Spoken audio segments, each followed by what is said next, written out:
Welcome back, baseball family. This week, we're getting into current events, baseball therapy, and emoji tears right now. 9 Plus Us presents the Baseball Together podcast with your hosts, Blackjack Brad and Kansas City Little Big Briggy Blue Eyes. And now, Baseball Together. Welcome back, baseball family, to this week's episode of the Baseball Together podcast. I'm Brig. I happen to be here. It's very exciting. And so is Brad. He's here too. Yes, I am here. Present. Outstanding. This week we have kind of a heavy topic list to get into. A couple of new things for those of you who've been listening for a while that we're going to get into this week. It's going to be new for us. We'll explain that when we get further into this episode. First, we have to talk about Nolan Ryan, the man himself. He now has a documentary, and it's very exciting. I feel like more and more of these documentaries are coming out that are really telling the story of these storied players. That just seems so cliche to throw it in there like that. The way I was wording it, but that's how it is, right? We now have the full story for these people that we've been telling stories, like by the hearth or whatever for ages. Mm-hmm. Yeah, we do. And this one's going to be called Facing Nolan. It's about his entire career. The article I read about it said that it's basically a love letter to Nolan Ryan and his career. That the people who made it, it sounds like they were just Nolan Ryan fans, and who wouldn't be? I mean, other than Robin Ventura, right? But even anyway, so they made it, and then they presented it at a film festival. Then it was purchased by a film production company called Utopia, and they're going to do a limited release of the documentary in the Dallas-Fort Worth area on May 24th. And I don't know. I'm really hoping that maybe Major League or MLB Network picks it up, or ESPN or somebody that it's successful and picks it up, because I'd like to see it. Right? I really would like to see it as well. And I think the thing that impressed me the most about this was the grassroots approach that seems like this film crew and the writers took to putting it together, right? It's just, they're not trying to say, we're going to tell the whole story. They're not trying to be more than anything. They're just being what it is. We're going to write a love letter. We're going to produce it in our favorite medium, which is film. I'm like, dude, that is my jam. Yeah, exactly. That's exactly right. They're not going to go through and be like, well, this was the adversity he had to face because of A, B, C, and D. It's like, no, Nolan Ryan is awesome. He came out there and he kicked everybody's butts every single day, and this is why. Yeah. And that's what I want to see every single day, to be completely honest with you. Yeah. And I don't mind the adversity overcoming element. That's great. Right. Yeah. But it's the stuff that I don't want to hear about, like, well, and then there was some infidelity and right. Yeah. And that's what I'm saying. Maybe derailed some things, and his kids are whatever. Like, he's estranged from his children. He has 17 illegitimate. Right. Like, and first of all, none of that has happened with Nolan Ryan that we're aware of. This is hyperbolic in we're not every saying way. It did. No, let's make that very clear. We love Nolan Ryan. We would love his illegitimate children if he had any. That is not the point. The point is that there is a time and a place for like the tell-all story, and I just think that the way they're approaching it is a little refreshing. I think that's neat. Yeah, so, it really is, for sure. Let's move on, Brad. The Yankees. Yeah, your Yankees are streaking. I know. They're going streaking. It's great. You know why? Hat. You know why they're going streaking? Why is that? Because Giancarlo Stanton, we learned, is not ambidextrous.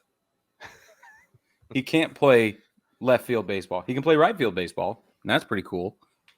And we just happen to have, we happen to have a tremendous amount of diversity in the lineup. We have, like, DJ LeMahieu is one, but he's only one of a few guys who can play at least two positions, right? And now with, it's just amazing. So Gleyber Torres is one of them. That's something that I've noticed, is that teams that are the most successful have more than one guy in the lineup who can bounce around the field, because you never have a hole, right? Never, like, right. The Dodgers have Cody Bellinger, who plays a good center field. He also plays a really good first base. Chris Taylor can play just about every position for you, right? You could put Mookie Betts anywhere in the outfield and at second base, right? Yeah, you've got to have guys who can move around. It's almost like the modern day baseball player is a hybrid utility player, because I don't want to call him utility, because that's almost like, if you were to call somebody a full utility player, that's like means they're like the 12th guy on the roster, right? Right. So I don't want to That's use the it as thing an Ben insult. Zobrist fell into a little bit for Well, and early. like the Mariners have Dylan Moore. Like Yeah. when Kyle Lewis comes back, Dylan Moore is probably going to end back down in AAA because he's the utility player, right? Right. But it's not an insult to say that, like, if you have athletes on your team who can play multiple positions, it's going to help out your team. And you're seeing it Yeah. with the Yankees right now. In fact, they've gone 11-1 since you said Rome isn't burning, but it smells like smoke. Yeah. Little did I know it was incense and That's all whatever it was. gods they were praying to. Jobu. Jobu seems very happy with his rum. Nobody's touching Nobody's Jobu's stolen it. rum, and Yep. nobody's asked. Yes. Anyway, sorry, I'll stop myself. Okay. Let's Very move on good. to Trevor Bauer. Trevor Bauer was suspended for a full 2 years, 2 full seasons of baseball after the investigation into his abuse claims. Now, he is appealing this decision.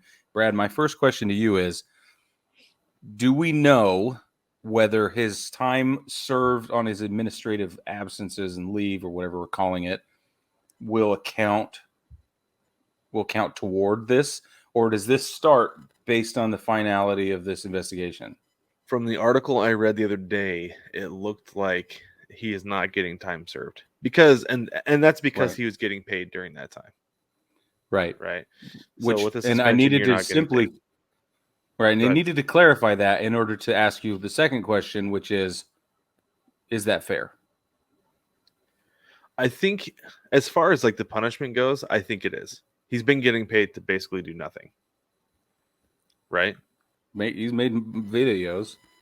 Well, yeah. He's But doing you're his right. side. I know. I'm He's doing teasing his you. side projects, but he's getting paid to play baseball by not playing baseball. Yeah. Right? So I think that the punishment is fair. Now, my question for you, Brig, Trevor Bauer, having been acquitted of charges in a court of law, Right. do you feel like he will win his appeal? No. You don't think so? No. And what he's going to do is he's going to get a leniency or some sort of shortened punishment. Do you think they'll or cut it something. down to a year? They're going to cut it down. And this is why I need Major League Baseball to decide to be transparent, because what came up in their investigation that didn't come up in civil court, right? And how are they using whatever evidence they acquired to further, punish a guy, right? So we know that you can't expand the law. You can narrow it, though, right? The private institution can take more narrow or more a more narrow view of what's right and wrong according to the law, but you can't expand on it. So what did they say was more egregious than we as a society have determined is egregious? Right. And that's the big thing. That's why I actually think that he will win his case, because his lawyers and his agent could go in and say, now he was in trouble for nothing legally. There are no right, legal issues essentially here. nothing. Yeah, there are no legal issues here. So what are you punishing him for? Yeah. Is it because Rob Manfred just flat out does not like Trevor Bauer and wants to have him out of the league? Is that what you're punishing him for? Yeah. Because if that's the Right. case, you've got to have a whole new set of rules and say, okay, Trevor Bauer, you Yep. need to shut down your YouTube channel and shut your mouth, quit tweeting. Tweeting is a hard word for me tonight. Yeah. And then if he continues to break the rules, can you suspend him? But you cannot suspend him. You can't take up now for any of that. You can't violate a guy's ability to make his opinion known. That's free speech. Now, I know that you can narrow it and you can tighten it up. I mean, that was kind of like it was in the military for me. Yeah, and this is the thing too, though, is that Major League Baseball is a private enterprise, so technically they can, right? They can narrow his ability of free speech, of course. So there's that, but at the same time, they have never said Trevor Bauer shut down your YouTube channel or this is the consequence. That has never been a thing. Yeah. Now, I feel like that's what this is, though, right? Is that they're saying, oh, I you had these agree. issues with domestic abuse, so we're going to suspend you. But on the other hand, like we said, Like, here's our chance to slap you around a little bit because you don't yeah, like us and we don't like you. yeah, and his lawyers are going to come in and say, no, you can't do that because of A through double Z. Well, right, but yes. However, I think that because it is a private enterprise, they're going to say whatever they have to say to not have to eat any crow at all. Well, And so because they don't here's want the to pie thing. in the face, I'll bet they settle. And what they're going to end up with is a more lenient sentence and not a fully reversed decision. Well, so here's the thing, though, Brig, is that they said specifically he was suspended under the league's domestic violence and sexual abuse policy, Right. but he was acquitted of those charges. And that's what I'm Yep. saying, is that if they want to Right. suspend him for the personal conduct policy, like, yeah, that's fine. Sure. Suspend him for that, but don't suspend him for the domestic abuse policy because you can't legally. That is why I think. Yes. Okay, what I'm I saying. can see that. So However, if they're going to suspend him, they're going to have to come back and say, we'll suspend you for a year because of the personal conduct policy. Which they could do. Yeah, they could. And maybe that's what you're right. Maybe that's their end run and they get their way anyway. Because they're going to have their cake and eat it too. They're going to. And what are they going to issue? Release him back to the team? Okay, you can play baseball. Like, no, I don't know. I don't think. But then the team is probably just going to release him and pay him all his money because they don't want him. That's exactly what I was going to say. Yeah. Okay, so, but I think the good that can come of this is more awareness as a fan base and as the general public on the need for what essentially has been a time-honored, like, closed door. It's legally protected closed door. It's the pay band has been a legally protected closed door. Anytime Major League Baseball has been justified in anything, they have like literal legislative support. So I need these doors opened real bad so I want transparency. And if you're going to come after Trevor Bauer this hard and I hate to keep bringing up 2017, but if you're not going to smack around the guys that cheated through all the way to the World Series, or anybody else that cheated for that matter, documented proof. I don't care whether they won or not. It doesn't matter. If you have documented proof that they cheated and they used technology and other means to cheat and they won any games at all, and those people are not being punished and there's no public outcry, then I have a hard time with the lack of transparency in the Bauer situation. It's the same thing. Mm-hmm. Yeah. It just bothers me. I don't know. I have friends that have redacted books in their home because somebody went through with a black marker and blacked out all the swear words because they didn't want their family to have exposure to that kind of thing. So I'm kind of a stickler on like censorship and being too private about like stuff that affects people, Yeah. I don't know. Yeah, I get that. So, but speaking of people who teams want to go away, the New York Mets have designated Robinson Cano for assignment. This is really interesting. Really, really interesting to me, Brig, because Cano has been absolutely terrible this year. Like, awful. Flat out awful. Yeah. Yep. And for the Mets to be like, we will pay you your $48 million to go away. Yeah. That's a big deal. And I honestly think, Brig, that Steve Cohen just like pulled it out of his pocket. Like, how much is it? 48? Oh yeah. I've got 49. Here, take it and go. Yeah. Because you're a problem.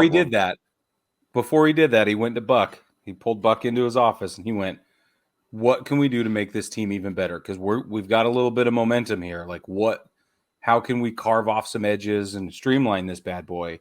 And Buck went, we need to get rid of this joker. He's bad. He's eating up payroll and he's bad for the clubhouse. Yeah, he is.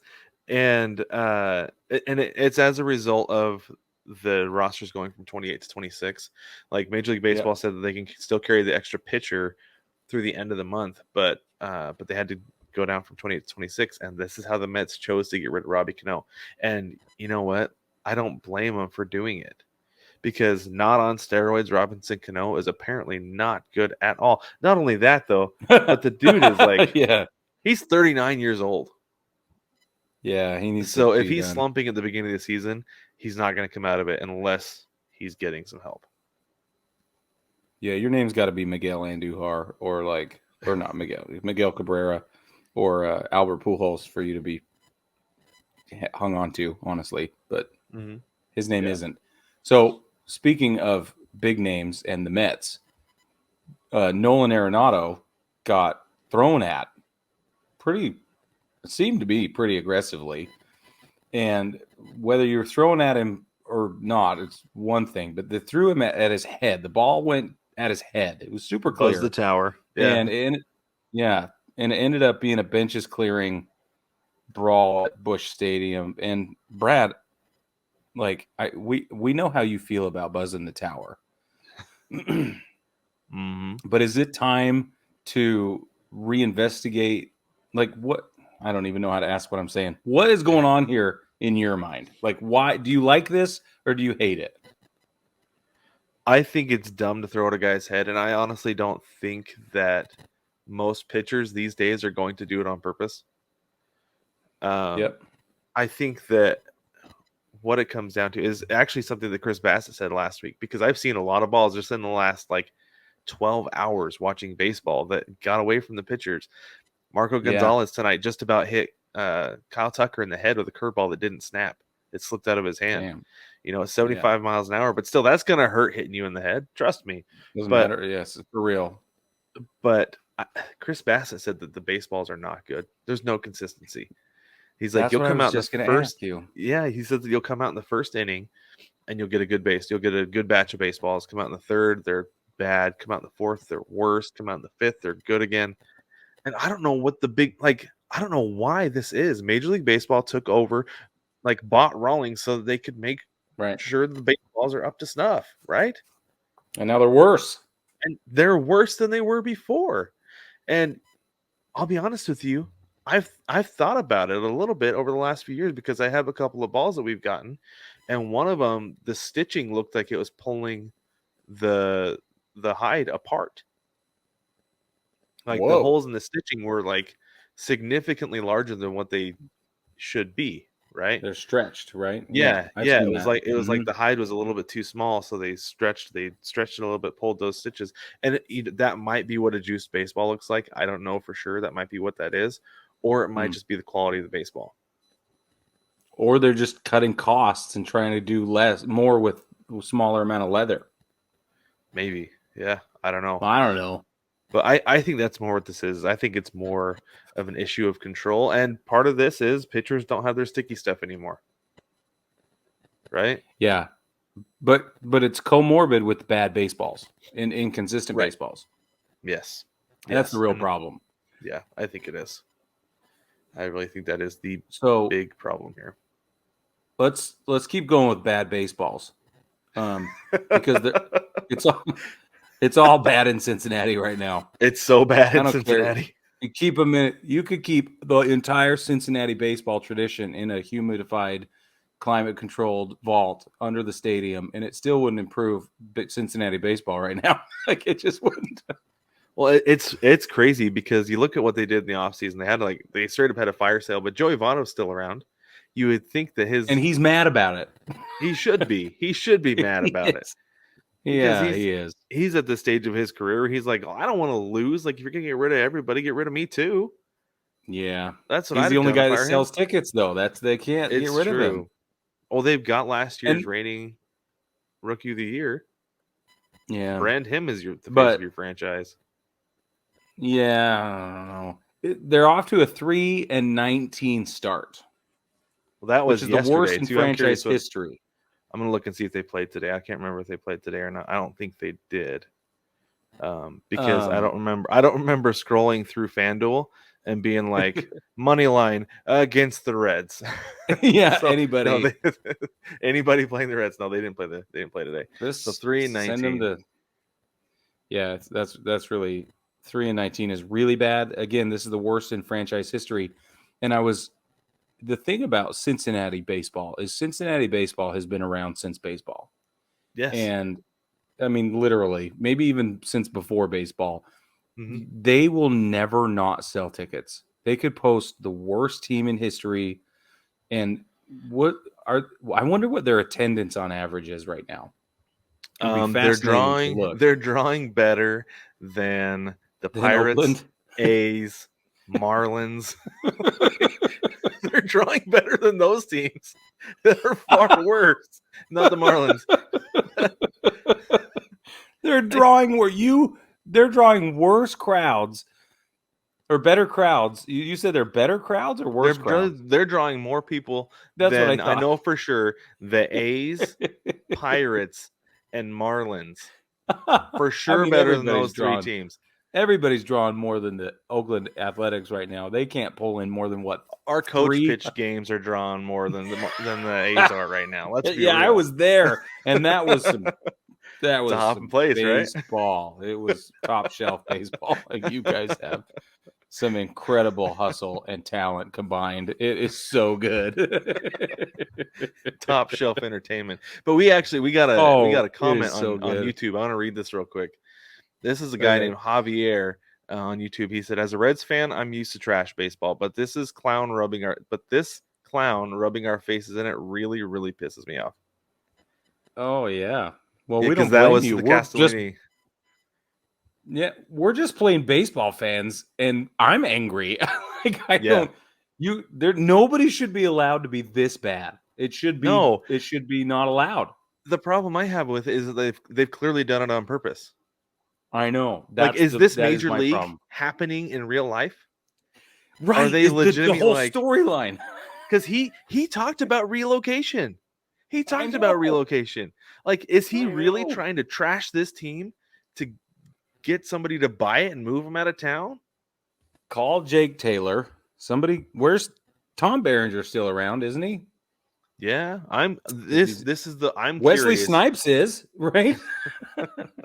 I'm curious. Okay. I'm really curious if the Reds, this is my last thing on this, if the Reds are going to have like a cardboard cutout of Castellini in the dugout or in the clubhouse wearing a suit, and they peel off a piece and then he's like in a Speedo.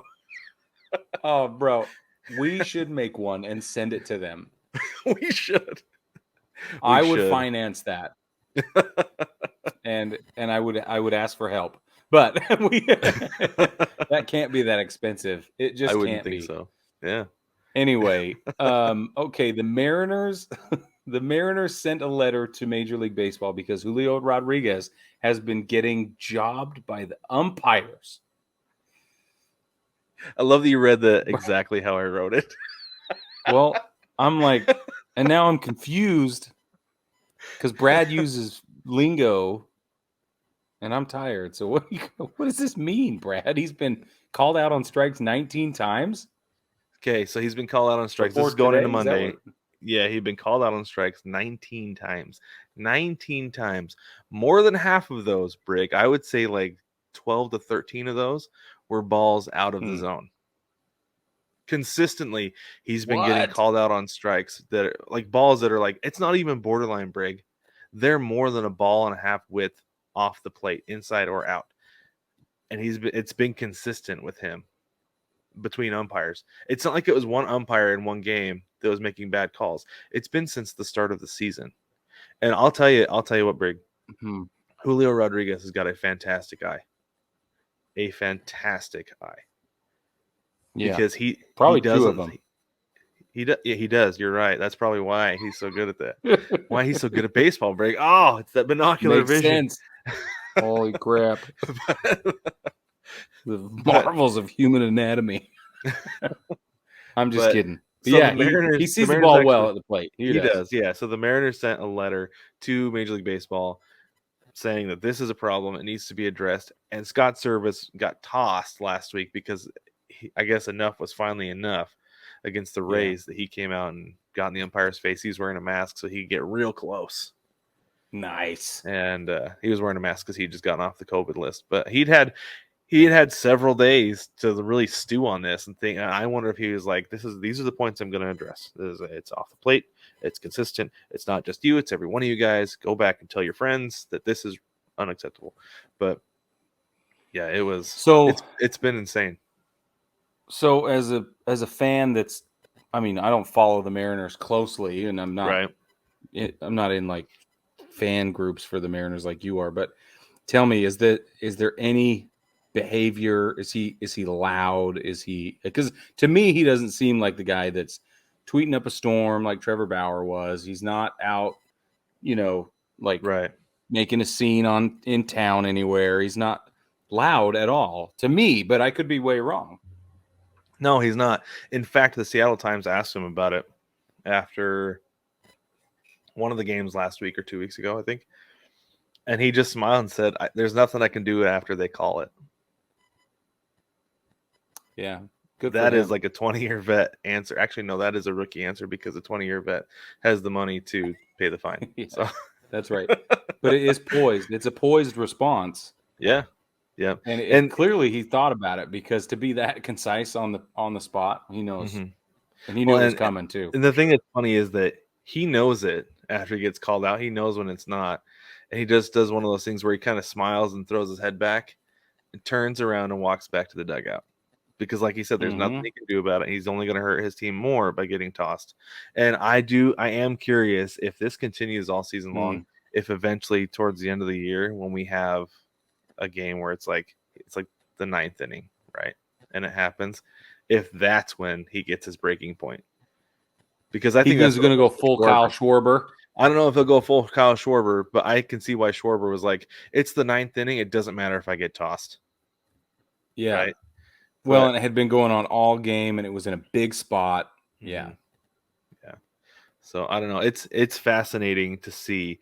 And I mean, obviously incredibly frustrating, but the problem is that it's a league-wide problem. That's the big issue here. That's yeah. So now are the umpires conspiring to target certain players? And if so, what is their criteria, and how do they get them on board? And if that is at play, the next logical question is, what else is afoot? I don't know. There could be nefarious dealings in the umpire ranks. I don't know.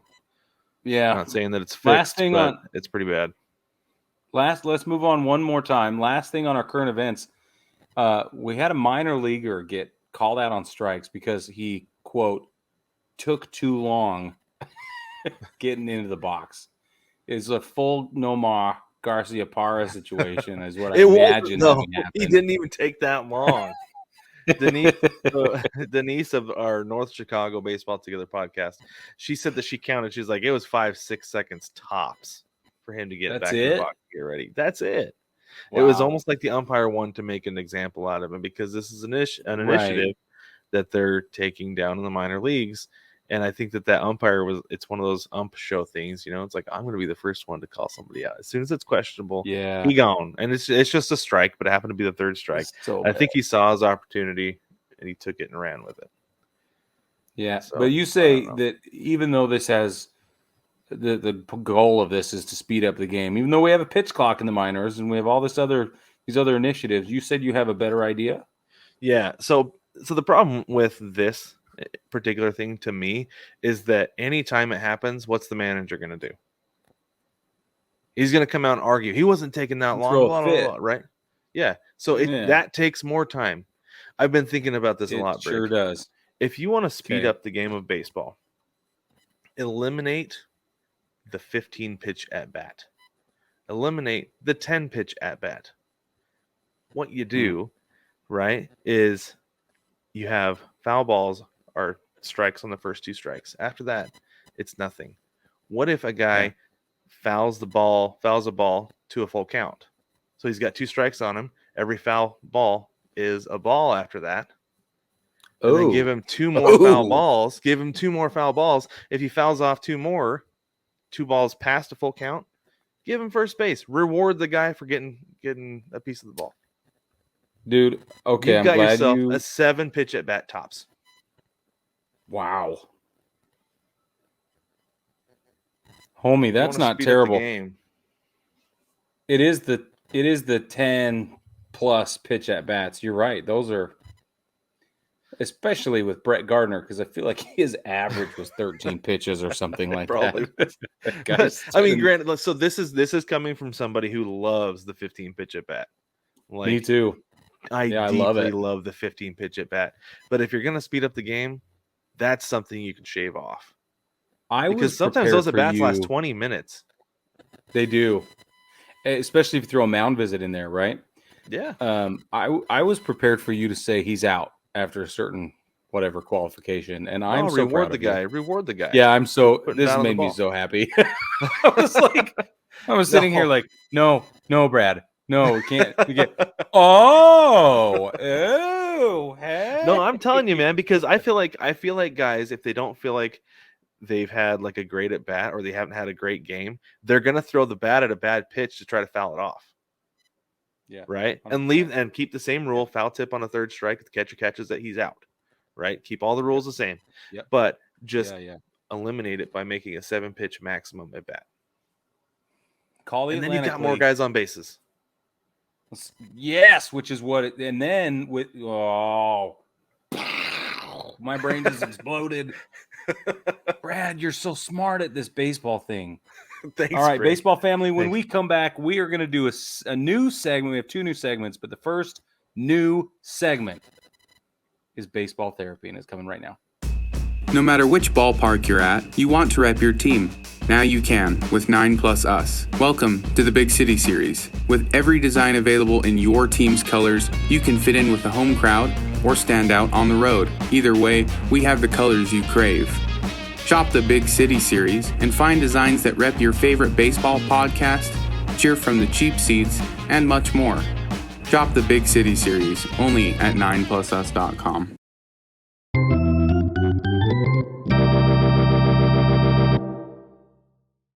Welcome back, baseball family. So Brig teased us with a new segment called Baseball Therapy, but I'm going to make you wait just a little bit longer because before we get into baseball therapy, we're going to give our weekly fantasy baseball update with the Baseball Together Fantasy Baseball League. Now, we're going to start from the bottom of the standings again and go up because Brig and I faced off last week, and you're going to want to hear about this. Oh boy, you're going to want to hear about this one. Anyway, okay, so we had Denise as Grace Under Fire. It was against John, the Harrisburg Charlies. John won that one 435 to 376. Denise has been struggling with Ohtani on her roster, and she's voiced that to me several times because the way that I think we talked about this last week, the way the league is set up, I tried to make it easy for everyone, but apparently there's an issue with if once you set your roster for the week, it's done. You can't pull anybody out who's having problems. So I believe she benched Ohtani, and it kind of works now because he has a groin injury. But so her doesn't work for me. No, it doesn't work for you. I looked at this afternoon and was like, "Can I make some changes?" No, it was the top of the first somewhere. Early game started. So she's not alone. Game started really early today here on the West Coast. It was like 10:30, something like that. Early games today. But her high score was Anthony Rizzo at 95 points. John's high score was Reese Hoskins with 77, but he also had Will Smith with 54, Walker Buehler with 52, and Vlad Guerrero Jr. the third with 41. So his team is pretty stacked. He's got a really good team. He's 2-1. Denise thus far is 0-3. Let's move on to the Springfield Nuclear Power, which is Tori Pinto and Jason. They're the co-hosts of the Philly Baseball Together podcast. For those of you who don't know, you can check that out. A new episode actually dropped Monday there for you. Same thing with the North Chicago Baseball Together podcast.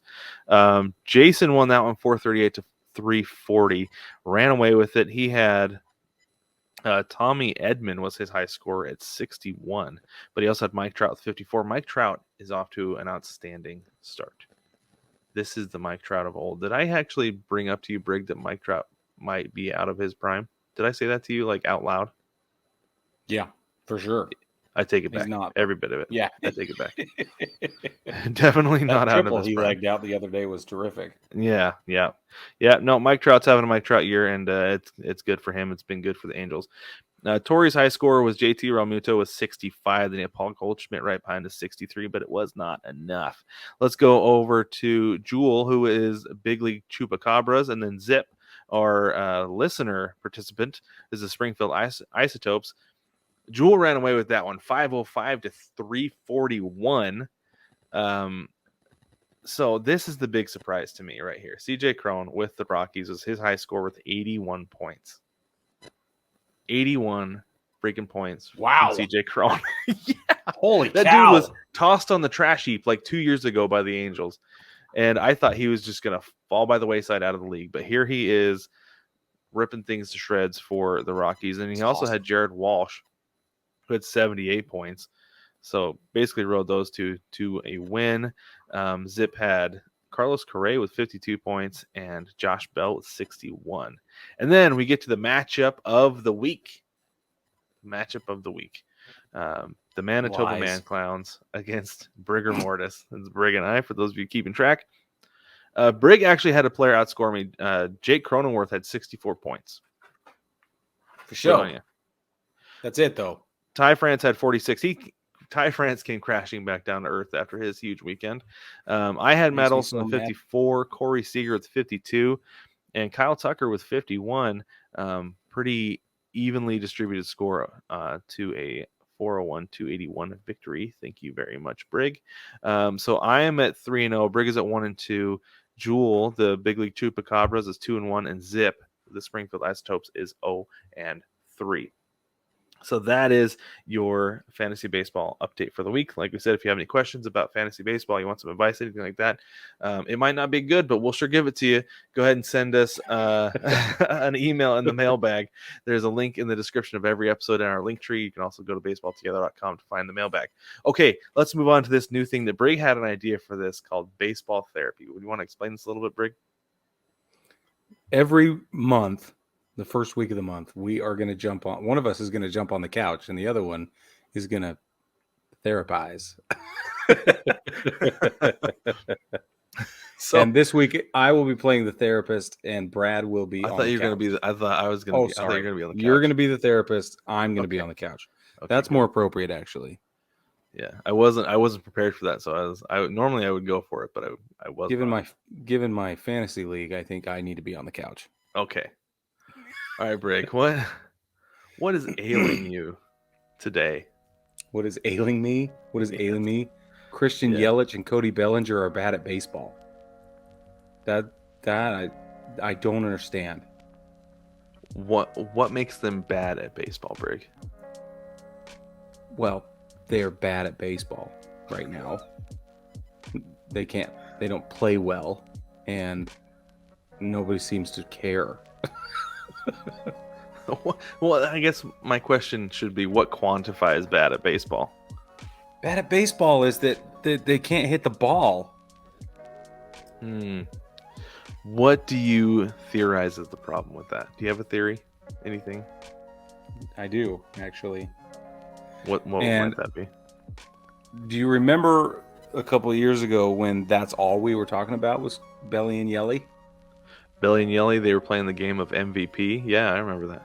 Yeah. Well, wonder if there's some kind of curse going on here, bud. If this is something that's going to follow them around now. Some kind of curse. Kind of like the Madden curse. Like, the Madden curse? You get on the cover of Madden. Oh, yeah. Then all of a sudden you suck at life. Either you suck or you get hurt. Yeah, that's the Madden curse. Well, what would you call it? I know Yelly got hurt of it right off the bat. Mm-hmm. That was a problem for him. Well, Belly got hurt during the World Series in 2020. Remember, he had the forearm bump and hurt his shoulder. He hasn't been the same since. That's true. So I just am concerned, man. I don't know why these two can't play baseball anymore, but it's bad for baseball. And it hurts my feelings. It is bad for baseball. What do you have a name for said curse? No, I didn't even think. I try not to think about it, but I'm going to come up with one. Maybe we can come up with one together, Brad. So this is my thing. We're trying to name our demons here, right? We are. So Major League Baseball really chooses who to market, start to finish. Yeah. Right. Yeah. And they're usually bad at it. They're usually bad at it because they have not taken more than 2 or 3 seconds to market Mike Trout. But maybe we're better off. Maybe it's Rob Manfred's fault that these two aren't good at baseball. Oh. I have been blaming Rob for a lot of things lately. Actually, Why not blame him for one more thing? Like, my kid lied to me earlier, and it was pretty intense. It's Rob Manfred's fault. That's why I was able to forgive her so quickly, because I remembered that everything's Rob Manfred's fault. Yeah, that was kind of a nice place to land, actually. That's good. That's good. I like my that. kid doesn't have to be the bad guy, and I don't think Christian Yelich and Cody Bellinger should be the bad guys either. No, they don't. And for what was it, almost 100 years, the Red Sox couldn't win, and they displaced all that on the curse of the Bambino. Maybe we need to displace this on Rob Manfred. Maybe we call it, instead of the Madden curse, the Manfred curse. Are you saying you don't believe in curses? I'm not saying I don't believe in curses. Good, because I wouldn't be coming to you for therapy if you didn't believe in curses. We have Jobu in the back, so definitely believe in curses. Good. Okay, good. That's what I'm saying. And we have a live chicken on hand as needed. So a rooster, just in case. A rooster, yes. A live rooster on hand, just in case. That's good. So does naming your demons, does giving it a name, does that help? It does. I feel a lot better than I did earlier, and this is good for baseball. Just blame Rob Manfred. That feels good, Brad. I feel so good. Good. Now, I'm going to blame the fantasy week on Rob Manfred as well. Well, now hold on. How about this? Now hold on. What? Well, I was going to say, I don't know if you could necessarily blame it on the Manfred curse. Not the Manfred curse, just Rob Manfred. Just Rob. Oh yeah, you can blame it on Rob. Yeah, we blame everything. It has nothing to do with this curse thing. No, it's just he's just dumb. And since I lost badly, just awful loss in the fantasy week, I'm going to blame Rob. Oh no, I don't feel so bad about my picks yet anymore. This is great. That's good. Good. I'm glad. Yeah, I'm glad that awesome. we made some progress here, and we were able to break through. So. Do we want to call that a session for this week? Let's call it. I feel good. I'll leave the money on the counter. Perfect. Or the dresser or whatever. Pay the receptionist. That's all I ask. Thank you. We'll take a quick break. When we get back, we're going to get into something else new that we're going to call emoji tiers. The Not Another Sports Podcast is the home of sports talk for everyone. Every other week, you can catch David and Jason as they talk about all things sports. From current events to classic moments and everything in between. You can find the Not Another Sports Podcast on Anchor.fm, Spotify, Apple Podcasts, Stitcher, Podcast Addict, and more. Please don't forget to subscribe, rate, and review.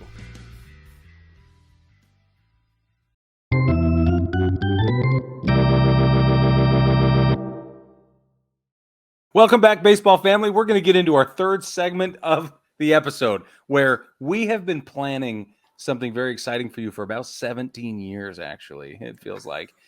Brad has wanted to get into emoji tiers about once a month for like a million years. So anyway, I'm going to let him explain it. It's his idea. He really is excited about it. I'm excited about it too, but it did take a minute for me to understand just exactly what he was talking about. So okay.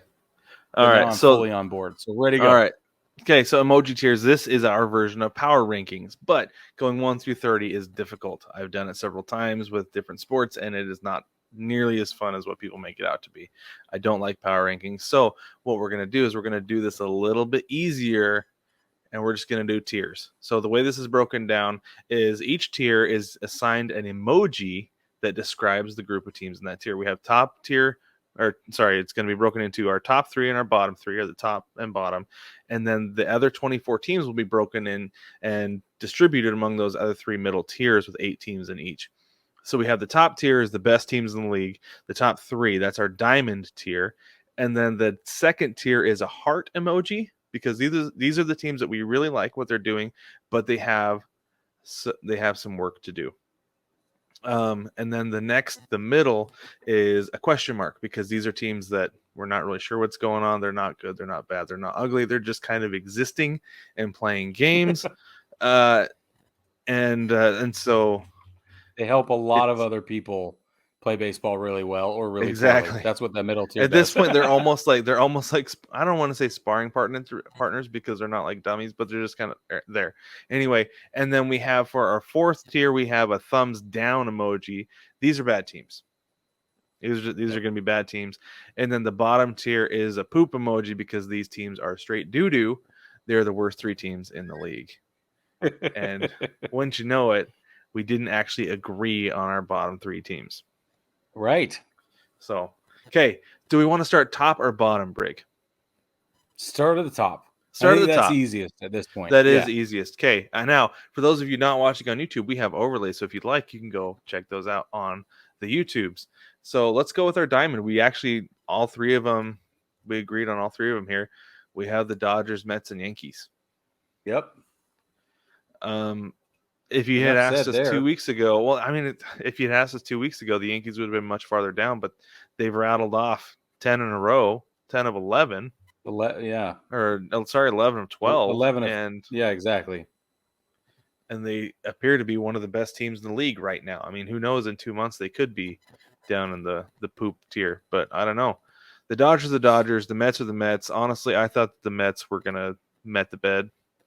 It's still I have early. been singing the Mets praises the whole time.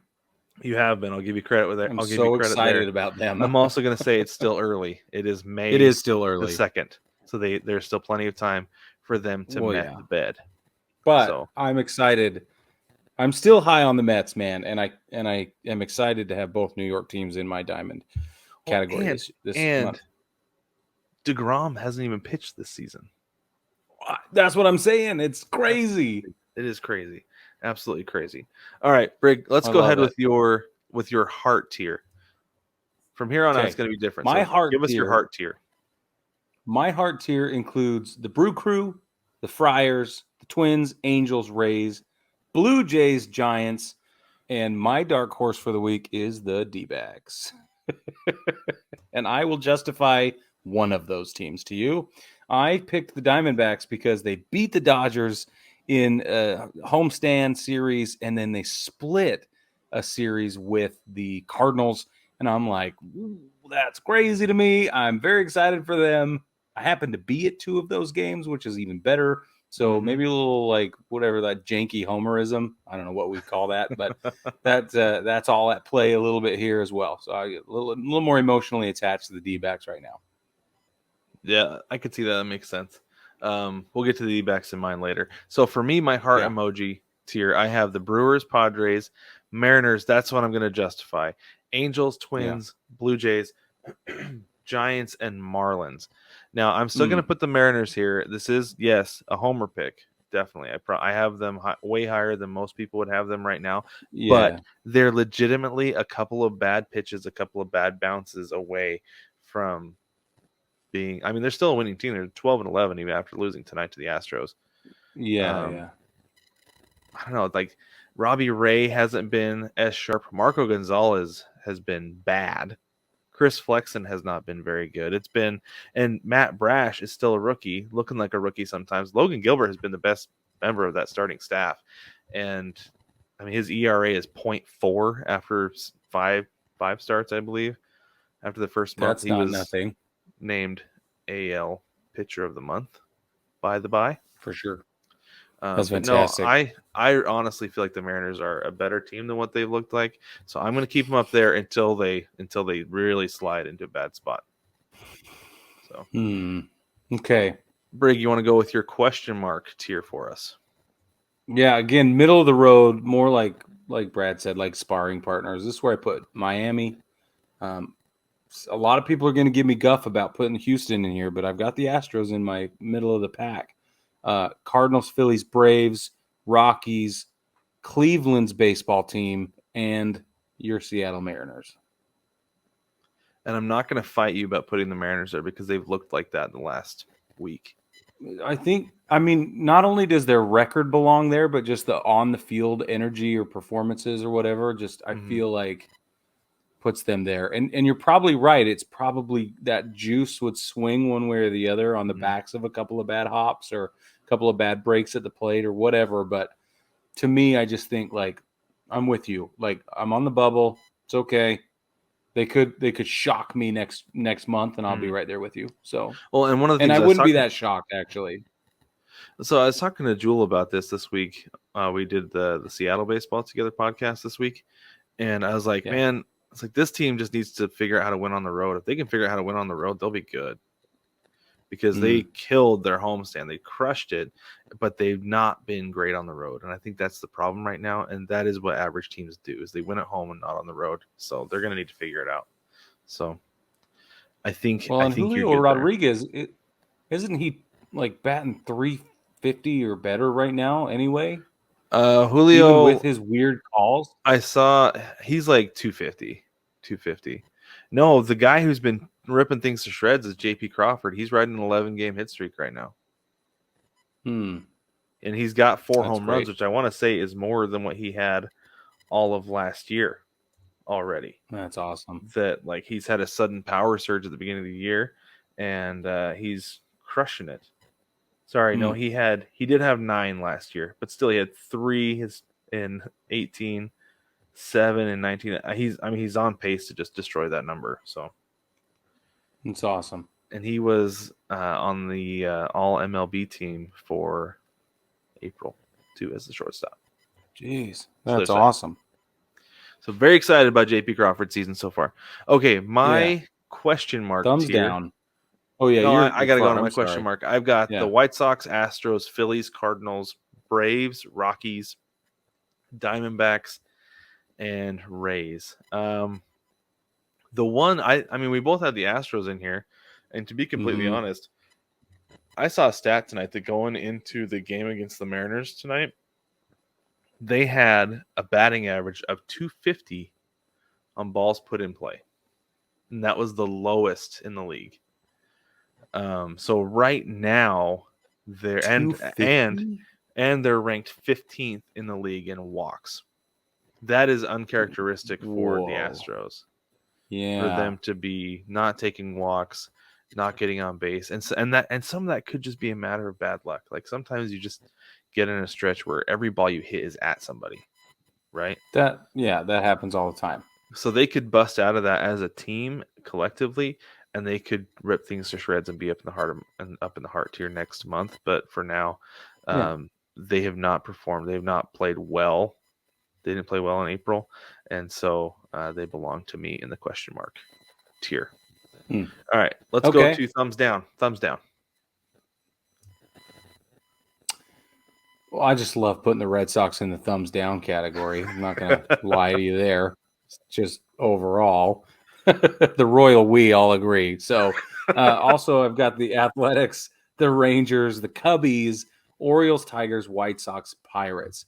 I've been absolutely shocked by the Baltimore Orioles, actually. I know they're already 8-14, and they're just really like it's so strange. I feel like they're doing this like we're bad, but you know, we're not gonna play bad, right? Like we're not going down without a fight. I wanted to say something else, but this is a family-friendly show, so pardon the edit there. You know what I'm saying? Like the Orioles, like I want to put them higher, that I can't just because they're Baltimore, but I love they're being real scrappy right now.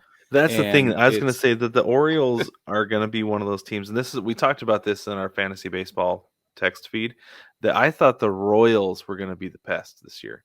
They were going to be the team that goes and they go and they take 1 of 3 or 2 of 3 from a really good team.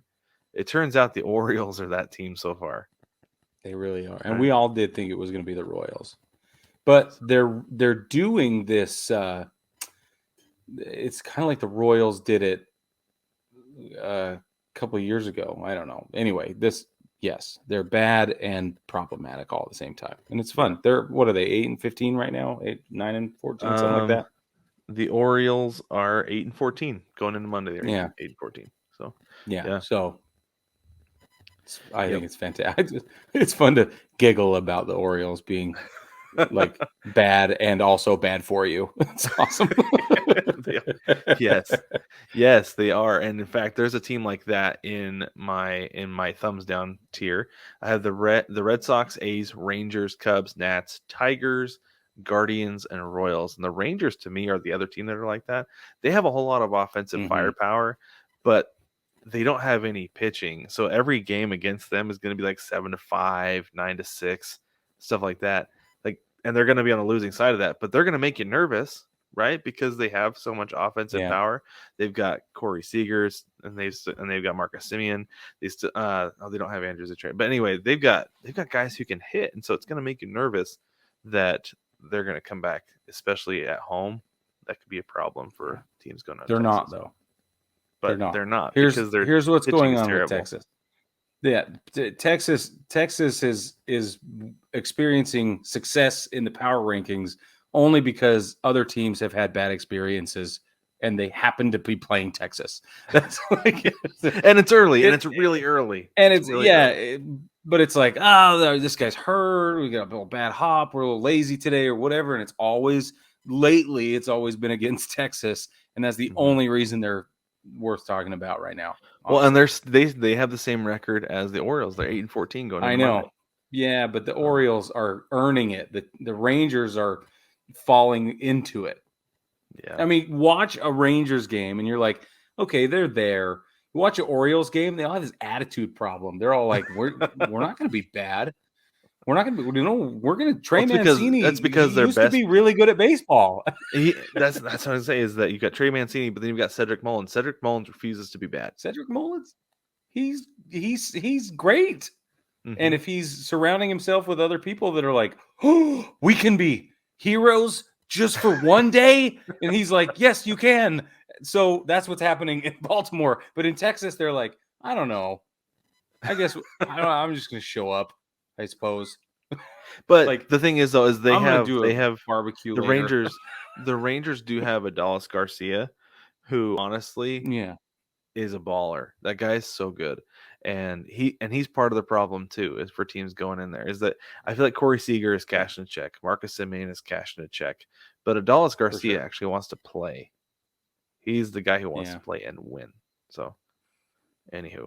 But they only have one of them, and we named 2 Orioles that are doing that. So there you go, Brad. That's why. You're right. So you may have just debunked my poop tier. But let's go to yours. Okay, the bottom, the poop tier, Briggs poop tier. Here we go. The poop tier actually includes the Royals because they're bad at 7-14. It includes the Reds. We've talked about why. I don't want to beat that too hard, but I also include the Nationals. Because other than Juan Soto and maybe a little Nelson Cruz, I don't care. Like I don't see them doing very well, and it's just not good. Yeah, it's not good. It's just not good. Everything that's going on is not good. I think even Nelson Cruz is at like 148 right now or something like that. Well, he's old. So that's one thing, but like, so was Albert Pujols. Well, it's funny because like so many Mariners fans are like, oh, bring back Nelson Cruz. No, Nelson Cruz is 42 years old. He is not the Nelson Cruz who played for the Mariners. He's not the boomstick anymore. He's like the boom walking stick or something. I don't know. Now he's the poop stick. He's the poop stick because he's in the poop emoji with the Nats. I will not apologize, John. I will not. I don't think he expects one. John took a pie in the face bet with me that the Nats would finish the season. He took the under on 44.5 wins. So, whoa! I don't think he's going to be offended by you calling the Nats a poop stick. I didn't know it was that bad. Because initially he said, I don't think they're going to win 40 games. And I said, I'll give you a little leeway and we'll go 44.5. Whoa! Holy crap! There is no joy in DC. Okay. Yeah. My poop tier, I have the Pirates, Reds, and I actually have the Orioles. No way. And I think, like I said, I think that you've debunked my poop tier because we've talked the Orioles out of the poop tier, and I would probably actually replace them with the Royals, honestly. But Mm-hmm. I still just think that the Royals are going to like scrap, I would like them to. They've got Bobby Witt Jr. They still have they have Andrew Benintendi, who needs to remember how to play baseball. I guess they got great. Whit Merrifield, who's a great player as well, but they have him playing out of position in the outfield for some weird reason. I don't know what's going on Yeah, there. exactly. It's weird. But I It's love so Bobby weird. Witt Jr. That dude's a he's baller, dude. That dude's and this awesome. is the thing is I thought that Julio Rodriguez was going to be a lock for the Rookie of the Year. And he still might be because he's still playing really well despite everything. But what Bobby Witt Jr. is outstanding. Well, and the cool thing about Bobby Witt Jr. is and this is based on I went to the Kauffman one time a couple weeks ago, and people are high on Bobby Witt Jr. They should be. They really should be. It was a weekend day game, and people were flooding the stadium, and it was awesome, man. There was so much energy, and everybody was wearing a Bobby Witt Jr. jersey. Everybody. They should be. And this is one thing that I think is funny is that like seeing a guy live will change your entire opinion of him. Like I used to be a staunch Kobe Bryant hater, and then I saw him play live. I was like, there's no way I can hate that guy. Yeah, exactly. Because watching him play live is like an otherworldly experience, and so that can definitely do that to you. The Pirates in my poop tier, I gotta say, they don't look like a big league team. Honestly, no. I watched like 3 Pirates games last week, and it's like, okay, Ben Gamel is a big leaguer. By no stretch of the imagination is he an all-star, but he's not a 4A player. He's a big leaguer. Brian Hayes is really good. He's a big leaguer. He's a big leaguer. But like, I still think Daniel Vogelbach is a 4A player. I just like was watching that game, and like big leaguers have a look. Out of the 9 guys, out of the 9 Pirates I saw on the field, like 6 of them didn't have that look. Yeah. It was weird. I was like, this looks like a AAA team. And the Pirates, I just feel so bad for that fan base because they don't deserve it. I do too. Well, they've got great relievers. Will Crow, Dylan Peters, and the unfortunately named David Bednar are all terrific. They really are. And so, but to your point about people looking like big leaguers, I went to a Salt Lake Bees game a couple of 10 days ago or whatever, and Eric Thames was on the team playing for the Albuquerque Isotopes, I think it was. And I went to an Isotopes game recently as well, by the way. It's great. But that's the hat. He looked, that's right. I got my mariachi hat on because this is the one that was here. But I loved it. And my kid and I bought matching hats. Okay, it's cute. All right, it is cute. It's fantastic. Anyway, I love every bit of it. Anyway, it's sorry, awesome. Eric Thames. But Eric Thames, he looks like a big leaguer. He walked to the plate like a big leaguer. He stood in the box like a big leaguer. It was like every time he was anywhere near the action, you could tell it was different. So what you're saying is absolutely correct. These teams, when they field big leaguers, it looks like it, and when they don't, you could tell. That's just it. Yeah. The Pirates are one of those teams. I honestly don't know that the Reds are one of those teams. They're just not winning. They're just not winning. Bro, I don't know what's going on in Cincinnati. I have no idea. No clue. It's weird. I like your theory about the major league plot line, though. I think that there's got to be something to that. Might be there really something. There's too many coincidences. I do think we need to send that. We need to work on sending that cutout. If you would like to contribute to that, let us know. Please do. Jump in the mailbag. There's a link, like I said, down in the link tree to the mailbag. There's also one at baseballtogether.com. If you want to share your thoughts with us on our emoji tiers, what you think of them. Did we miss the mark on some? Yes, I'm going to admit right now, Homer picked the Mariners do not belong in the heart tier right now, but I'm going to put them there anyway. So come at me if you like, or don't at me. I don't know. Anyway, let us know what you think about that. You can also hop on baseballtogether.com to watch the podcast and read about baseball. Brig, tell them about the shop. Don't forget you can jump on the shop at 9plusus.com. It's NINEPLUSUS.com, 9plusus.com. Brad has our quintessential hot dog at the ballpark t-shirt on, which is terrific. I'm wearing my Baseball Together tee in whatever color scheme this is. We have one available for every team's color scheme in multiple varieties. And I went to the Albuquerque Isotopes game. Was it last night or the night before? It's the night before last.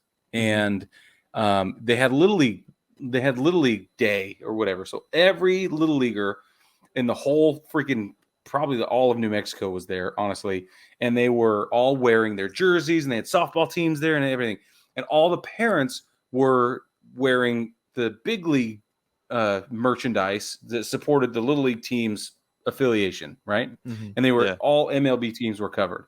And I was watching some of these people walk around like in Yankees gear, and you could see there was just a little bit of scowl, The disdain. and their kids are like, and they're just angry. I was like, you don't have to wear Yankees gear to support your kids' team, even though they're on the Yankees. You can go to 9plusus.com and pick up the same color scheme, but it doesn't have the team's logo on it. Also, it's way cheaper. Yeah, it is. Yeah, not licensed, so it's cheaper. But don't forget to like, subscribe, rate, and review the podcast. Subscribe on YouTubes. Follow us on social media, Instagram, TikTok, Facebook. Join the Facebook group, 9plusus VIPs. All the social media, whatever gizmos and stuff that you have. And baseball family, thank you again so much for joining us. We will catch you next week.